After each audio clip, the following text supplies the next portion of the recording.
क्या बिहार में खतरे में है बीजेपी जेडीयू गठबंधन? बीजेपी जेडीयू में मचे घमासान का आखिर क्या होगा अंजाम? बिहार एनडीए में ऑल इज वेल नजर नहीं आ रहा।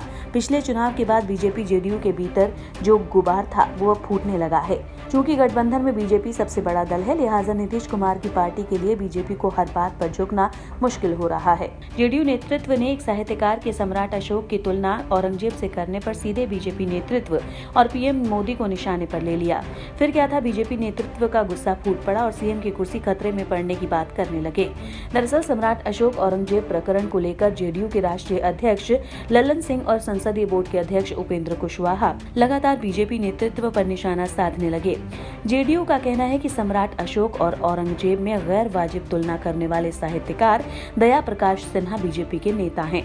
अशोक को औरंगजेब से तुलना कर लेखक ने देश के साथ खिलवाड़ किया है। ऐसे में जेडीयू नेताओं ने दया प्रकाश सिन्हा से पद्म पुरस्कार वापस लेने की मांग पीएम मोदी से कर दी। उधर जेडीयू के आरोपों के बाद प्रदेश बीजेपी अध्यक्ष संजय जायसवाल ने पटना के कोतवाली थाने में लेखक दया प्रकाश सिन्हा के खिलाफ केस दर्ज कराकर जेडीयू को बैकफुट पर ला दिया।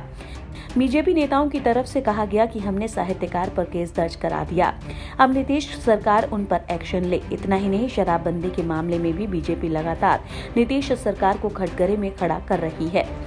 बात यहीं खत्म नहीं हुई। संजय जायसवाल ने बिना नाम लिए ललन सिंह और उपेंद्र कुशवाहा को खूब खरी खोटी सुनाई।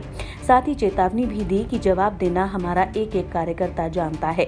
एनडीए गठबंधन को मजबूत रखने की जिम्मेदारी सिर्फ हमारी नहीं है, अब एक तरफा नहीं चलेगा। संजय जायसवाल ने जेडीयू को यहाँ तक चेता दिया कि गठबंधन में अगर कोई समस्या होती है तो गठबंधन के सभी घटक दलों के नेताओं को मिलकर उसका समाधान निकालना चाहिए, वरना ऐसा न हो कि हालात बिगड़ जाए और मुख्यमंत्री नीतीश कुमार की कुर्सी चली जाए। हम हरगिज नहीं चाहते कि फिर से मुख्यमंत्री आवास 2005 से पहले की तरह हत्या कराने और अपहरण की राशि वसूलने का अड्डा हो जाए। जायसवाल का ये बयान बहुत कुछ कह रहा है। अब तक जेडीयू और सीएम नीतीश कुमार के आगे बीजेपी नेताओं की एक नहीं चलती थी।